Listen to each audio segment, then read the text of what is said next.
충무공 이순신의 명언. 가벼이 움직이지 마라. 침착하게 태산같이 무겁게 행동하라. 분별 없이 행동하지 말고 조용하고 무겁기를 산과 같이 하라. 나를 죽이지 못한 고통은 나를 더욱더 강하게 만들 것이다. 환경을 탓하지 말라. 집안이 나쁘다 탓하지 말라. 나는 몰락한 역적의 가문에서 태어나 가난 때문에 외가 집에서 자랐다. 한 사람이 길목을 잘 지키면 1000명의 적을 떨게 할 수 있다. 경거망동 말고 태산과 같이 행동하라. 내가 죽지 않는 동안에는 적이 감히 침범하지 못할 것이다. 이 원수를 없애버릴 수 있다면 지금 죽어도 여한이 없다. 대장부로 세상에 나와 나라에서 써주면 죽음으로써 충성을 다할 것이요, 싸우지 않으면 야인이 되어 밭갈이 하면서 살리라. 죽음이 두렵다고 말하지 말라. 나는 적들이 물러가는 마지막 전투에서 스스로 죽음을 선택했다. 싸움이 한창 급하니 나의 죽음을 적에게 알리지 마라. 머리가 나쁘다고 말하지 마라. 나는 첫 시험에 낙방하고 32의 늦은 나이에 겨우 과거에 급제했다. 윗사람이 알아주지 않는다고 불만 갖지 마라. 나는 끊임없는 임금의 오해와 의심으로 모든 공을 뺏긴 채 옥살이를 해야 했다. 자본이 없다고 절망하지 마라. 신에게 아직 12척 전선이 있사옵니다. 전선이 비록 적으나 미천한 신이 죽지 않았으므로 적들이 감히 우리를 업신여기지 못할 것입니다. 안 된다. 절대로 안 된다.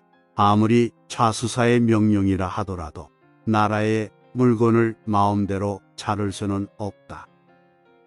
옳지 못한 방법으로 가족을 사랑한다 말하지 말라. 나는 20살의 아들을 적의 칼날에 잃고 또 다른 아들들과 함께 전쟁터로 나섰다. 몸이 약하다고 고민하지 말라. 나는 평생 동안 고질적인 위장병과 전염병으로 고통받았다. 나를 알고 상대를 알면 100번을 싸워도 위기가 없다. 오늘 진실로 죽음을 각오하오니 하늘에 바라건대 반드시 이 적을 섬멸하게 하여 주소서. 살려고 하면 반드시 죽고 죽고자 하면 반드시 산다. 지휘관은 그 부하들에게 행동하기 전에 이미 신뢰를 얻고 있어야 한다. 조직에 지원이 없다고 불평하지 마라. 나는 스스로 논밭을 갈아 군자금을 만들었고 23번 싸워 23번 이겼다. 목숨을 버리고 싸우면 오히려 살 수가 있고 살아 돌아갈 유행을 바라거나 하면 오히려 죽음을 가져오게 된다. 싸워서 이기기는 쉬우나 지켜서 이긴다는 일은 어려운 것이다. 지켜서 최후의 승리를 얻기 위해서는 일치단결된 협력이 필요하기 때문이다. 이미 칼을 뽑았으면 무라도 썰어야 한다. 군대는 출병의 목적을 향해 달려가야 하며 적과의 접촉을 유지하고 공격 이후 전과학대와 추격의 단계에서 과감해야 한다. 도리의 밝은 군주가 그 백성을 부릴 때는 먼저 진화를 도모한 다음에 대사를 시작한다. 대체로 도리란 근본과 원칙으로 돌아감이며 정의란 마땅히 해야 할 일을 행하여 공을 세움이고 예의란 해로움을 피하고 이로움을 더기 위한 것이며 인이란 조상의 업적을 보존하고 그 성과를 지키기 위한 것이다. 사람에게는 장단점이 있고 기에는 성쇠가 있다.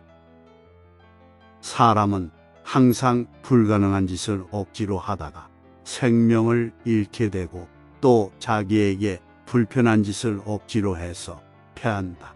통솔자는 이런 일이 생기지 않도록 사전에 부하를 잘 훈련하여 가르쳐 부어야 한다.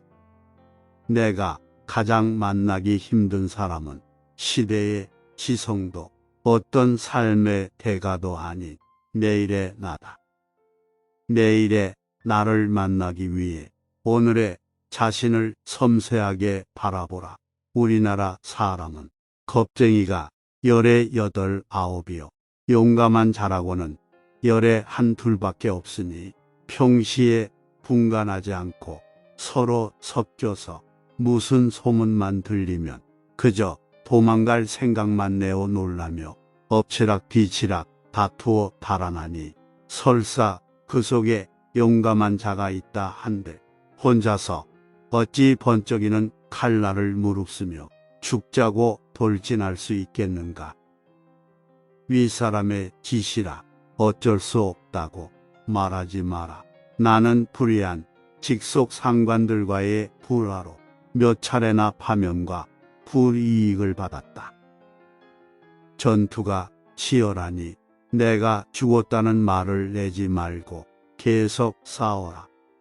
뜨거운 시작은 자기만의 과정을 거쳐 독보적인 성과로 자신을 증명한다. 사람은 죽을 시기를 잘 골라야 한다. 그러나 도리를 어겨서까지 죽을 시기를 가릴 필요는 없다. 그 누구보다 나는 나를 믿는다. 나는 가장 강력한 나의 편이다. 석자 칼에 맹세하니 상과 강이 떨고 한 번 휘둘러 쓸어버리니 피가 강산을 물들이도다. 쌍용 검을 만드니 천추의 기상이 웅장하도다. 산과 바다에 맹세한 뜻이 있으니 충성스런 의무는 옛날이나 지금이나 같도다. 비가 오다 말다 했다. 아침에 흰 머리털 여남은 오라기를 뽑았다. 흰 머리털이 무엇이 어떠냐마는 다만 위로 늙으신 어머님이 계시기 때문이다. 아니야, 군법에 죽고 싶으냐? 도망간다고 어디 가서 살 것이냐? 당장 처형할 것이로되 전세가 급하니 우선 공을 세우라. 군법을 어길 경우 사형을 당할 수 있으며 이를 피하기 위해 도망가는 것은 어디서나 불가능하다. 현재 전쟁 상황이 급하므로 처형을 미루고 대신 공을 세워서 전세를 안정시키자. 바다에 호국의 충성을 서약하니 어령조차 감동하여 꿈틀거리고 태산에 맹세하니 초목도 다 알아채더라. 홀로 앉아 간밤의 꿈을 생각해보니 이는 곧 외놈이 화친을 애걸하고 스스로 멸망할 징조다. 지금까지 이순신의 명언이었습니다. 다음에는 더 좋은 내용으로 여러분의 에너지원이 되겠습니다. 시청해 주셔서 감사합니다.